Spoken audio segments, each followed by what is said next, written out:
Good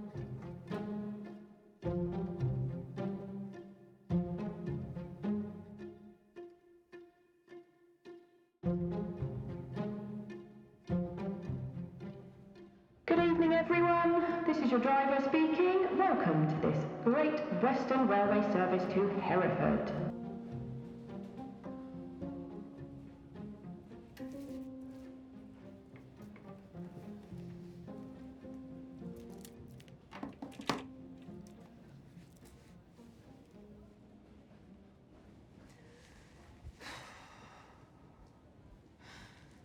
The train pulls out of Paddington like it can't get out of this year fast enough. I'm surrounded by Grey's knees and good times being poured into shared cups. Laughter fuses strangers together as they fall onto the platform. New Year's has come early for some. Lucky them. They look as miserable as me. Maybe they're dreading New Year's too. Oh, no, they're just being sick in a bin. Nice. I guess I should let them know.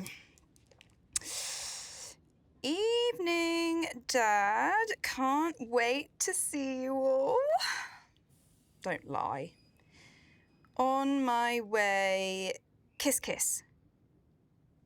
Are the kisses too much? If I send them, I look immature. But if I don't, then they'll think I'm in a mood. Kiss and star emoji? There. Simple. Send. My Phoenix family will be out now, getting party stuff from Poundland. They've probably commandeered a bus and will be inviting half of Soho over for pre-drinks. That would have been easy. To have turned my phone off, been there buying copious amounts of alcohol for the night. Crap! Why didn't I? That sounds way better. No, come on. You had Christmas with your family. Now it's time to see the other lot. In the window reflection, I can see an epic pair of DMs on a girl across the aisle, chatting away to her mum. She looks confident. She would be wearing those shoes. They're amazing. And happy. God, she looks so happy.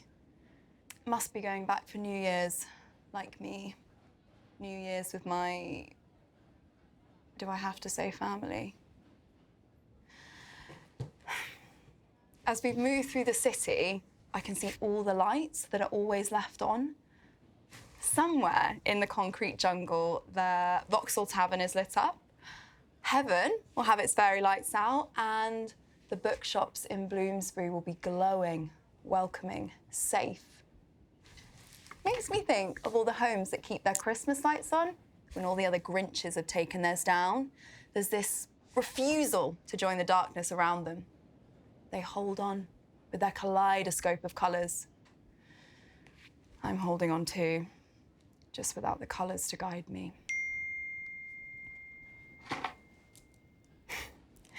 My Phoenix family have been sending a bombardment of emojis of support and love.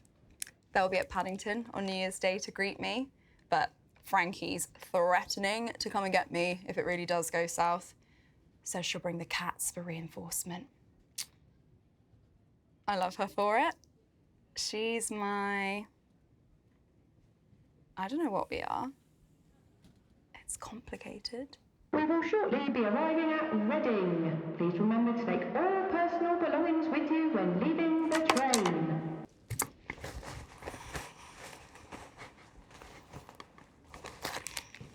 Better make a start.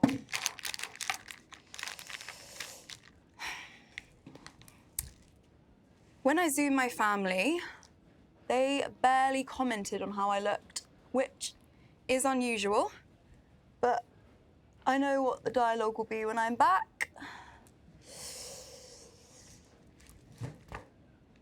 Have I put on weight this year? No, I don't have a partner. Yes, still. How's your Grace getting on? Has she? 3 kids and a husband. And she's cured cancer too. Wow, good for her. You must be so proud. No, I don't know if the neighbour's son is single. And I don't need you to find out for me. Why? Because I don't bat for his team, Julia.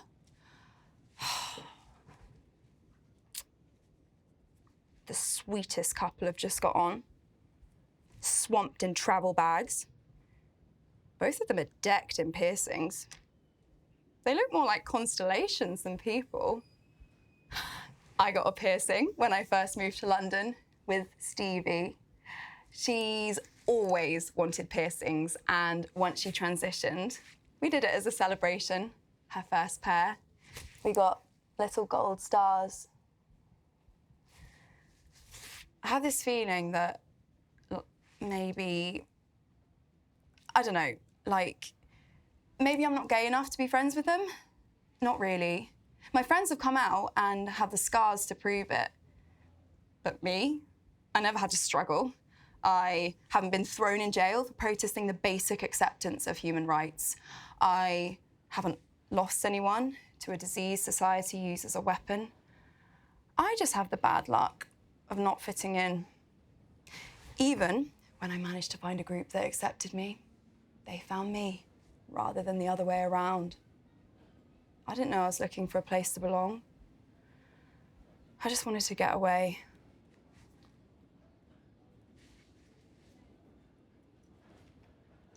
I could just get off. Say I missed the train, it got cancelled, it got caught in a freak firework accident and veered off course and exploded into a glorious burst of rainbows.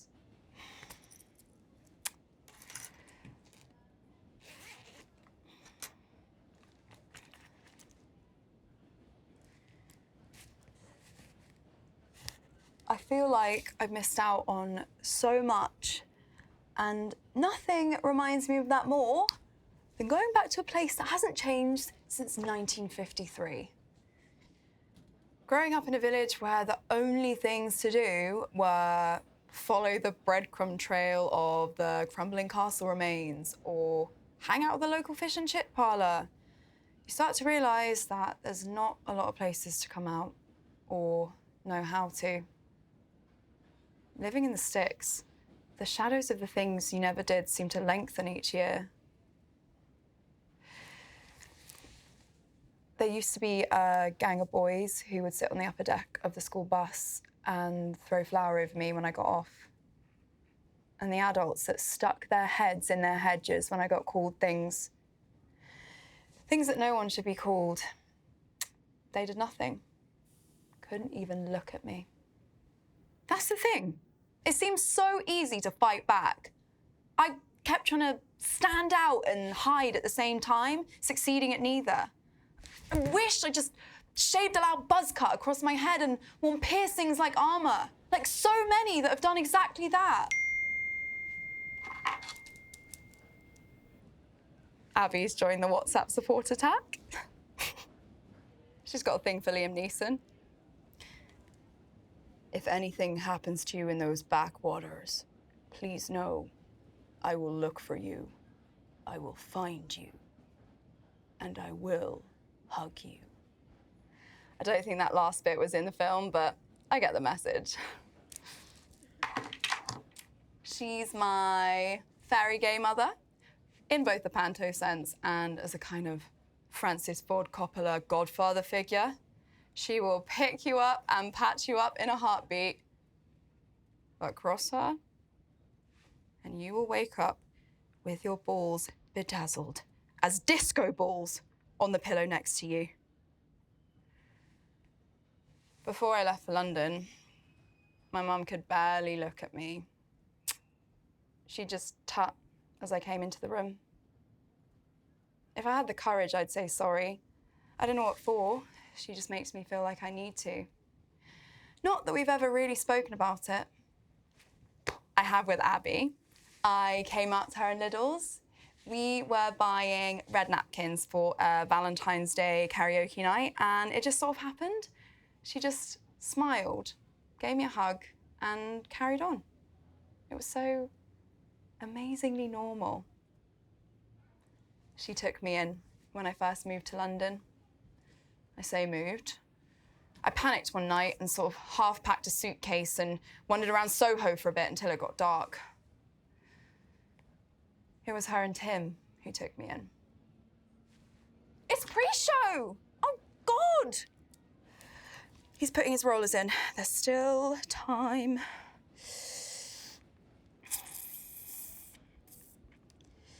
If I'm not working the bar, I always text him to break a leg before his shows. I've never missed a night. He always has a killer set of claws on. French tipped or glittered, he always looks stunning. And somehow he always knows when I need a chat. He just flicks on the kettle, brings out the good biscuits, and listens. And I guess if I'm reciting my gay family tree, then Miriam Margulies is my adopted gran. I haven't met her, but I feel like she's everyone's gay gran. Apologies, everyone. Just to say, we've been held at a red signal, but should be moving shortly. Sorry for any inconvenience this may cause to your A red journey. signal? Hallelujah. The ticket officer runs down the aisle, apologising for the delay. Mate, we can stay here as long as you like.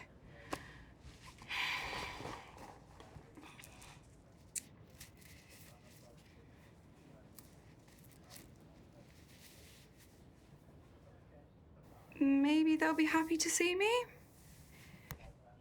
Maybe they'll want to know what it's like, living in the big city. But what do I really tell them? That I definitely haven't been going to clubs and bars. What else? That I didn't go to a drunk cabaret night with South London's finest drag kings and queens. That I haven't been getting tattoos of beautifully sapphic illustrations. I blame Stevie for that. Her artwork's amazing. It was hard to say no. My first one's a scorpion in a rose. Small, but epic. A sort of minimalist design. But I'm not saying where it is.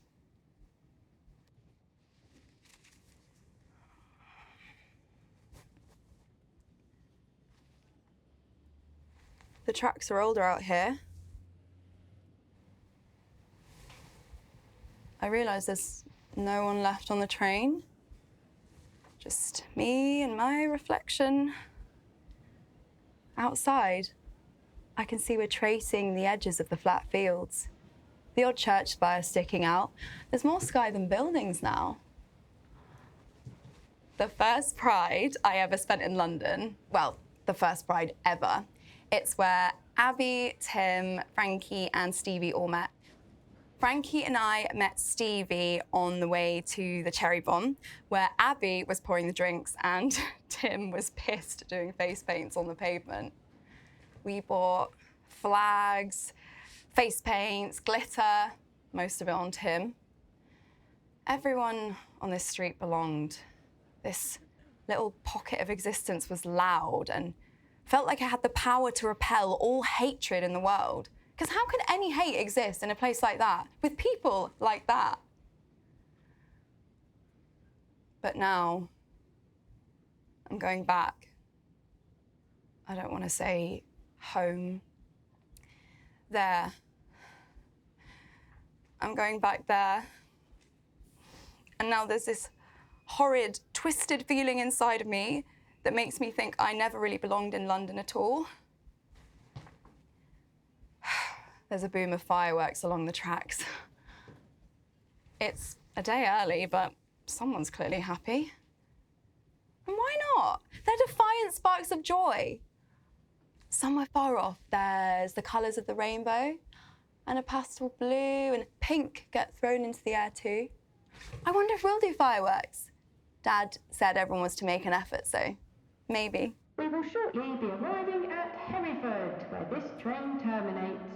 Please take all personal items with you and have a happy new year. No. How are we here that fast? I want to make a complaint to Network Rail. How dare they run a service this fast and efficient? An acrobatics act of fear begins in my stomach. There's a dizzying sense of panic running through my body. Shit, I haven't texted them to let them know I'm nearly there. They'll be mad. Cross that I haven't kept them informed of my every move.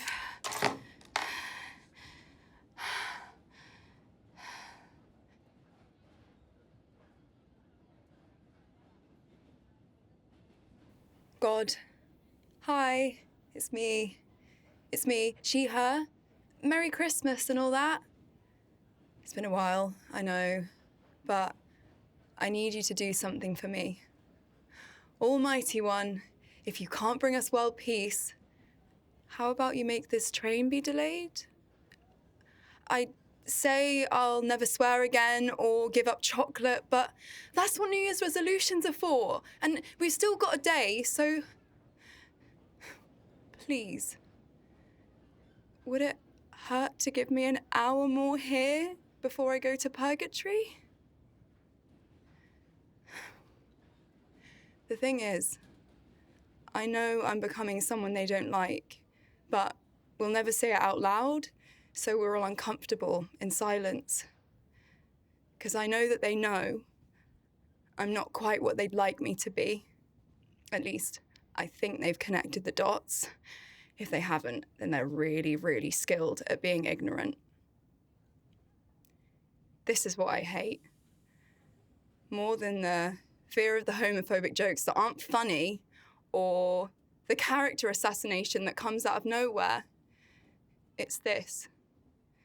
The freak they make you believe you are, or how they become people you don't recognize, or how the parents that were meant to protect you from the monsters under the bed become the very thing you're running from.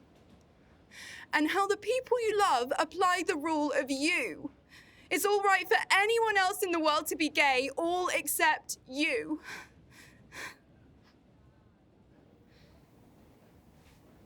There's a pair of black boots in front of me. It's the ticket guy. He gives me a tea. You look pretty peaky. Thought this might help. I take it, not knowing what to say. Do they still serve tea on trains? In London, you're lucky if you find yesterday's Metro down the back of the seat. I can see he has a small pride flag on his lanyard. It'll be okay. It's just for a few days.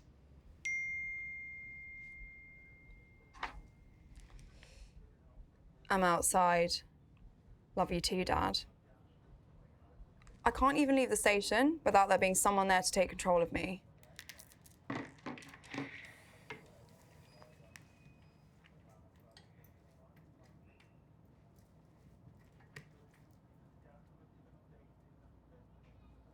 He's the only one on the platform. He must have been here for a while. He didn't have to. Screw it.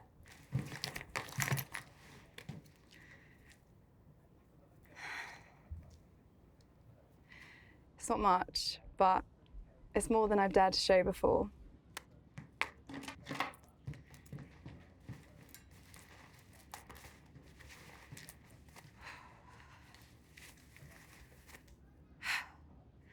Happy New Year. Wish me luck.